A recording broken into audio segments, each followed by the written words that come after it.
पश्चिमबंग दीघा मुहाणरे जालरे लागिला विराटकाय शंखचिल माछ किनिबा पई बड़ बड़ व्यवसायी भिड़ मध्य लागिछि।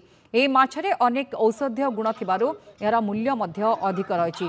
सूचना अनुसार गतकाली पश्चिमबंगर एक ट्रलर मझी समुद्र को माछ मारिबाकू जाइथिबा बेले जालरे लागिथिला एही विराटकीय माछटी माछ को नहीं दीघा मुहाण निकटे पहुंचा पर यार मूल्य निर्धारण होइथिला। याकू किनिबा पई कलिकतार किछि बड़ व्यवसायी मध्य पहुंचीथिले।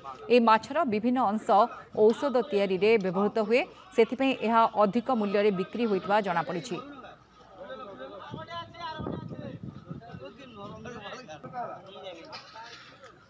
अधिक आलोचना करबा कोलकाता रिपोर्टर राजीव दास आम सहित जोड़ी होती फोन लाइन रे। राजीव केते टंका रे एहाको बिक्री करा जायछि?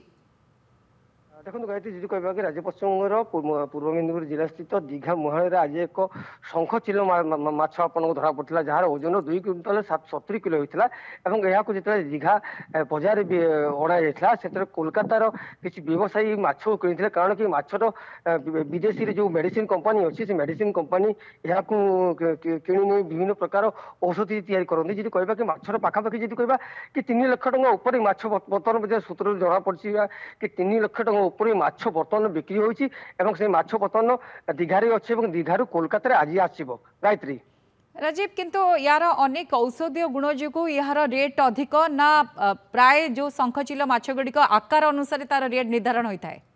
देखो जदि कहवा कि शंखचिल माछ निश्चित भाव में तार आकार उपर जी तार ओजन बेसी थी ओजन भितर तार औषधीय गुण बेसी थाए। कारण जदि ओजन कमी थी जदि 10 किलो व 20 किलो होता है तार एत दाम हो न था कि जदि आर जदि क्विंटाल हो 2 क्विंटाल हो 4 क्विंटाल हो 5 क्विंटाल हो तार लक्ष लक्ष टंका 10 लक्ष 12 लक्ष 15 लक्ष टंका। कारण जो कथा कहती कि विदेश लंडन हो अमेरिका हो जापान हो अन्य जो देश अच्छा एने माछ को लेकर विभिन्न प्रकार जो औषध हो से औषध तैयारी करते जहाँ यार दाम बेसी तो आर ओजन जी बढ़ तार दाम से बढ़। गायत्री दृश्य देखुचु किंतु केते उत्साह रही लोकों भितर देखा निश्चित भाव में जिते शंखचिल माछ धरा पड़ा दीघा मुहाण बजार को नहीं जाते बजार नहीं गला शताधिक लोक से भिड़ देखते कारण शंखचिल माछ यह आगु धरा पड़ा कि 2 क्विंटाल 70 किलो शंखचिल माछ जहाँ लोक लगी निश्चित भाव में एत ओजन माछ को प्रथम थर जो पाई तो केउटा कौटू लोकर भिड़ जमी कोलकातार व्यवसायी संगे संगे पहुंची से माछ को किणी नहीं से माछ को बर्तमान आज हो 2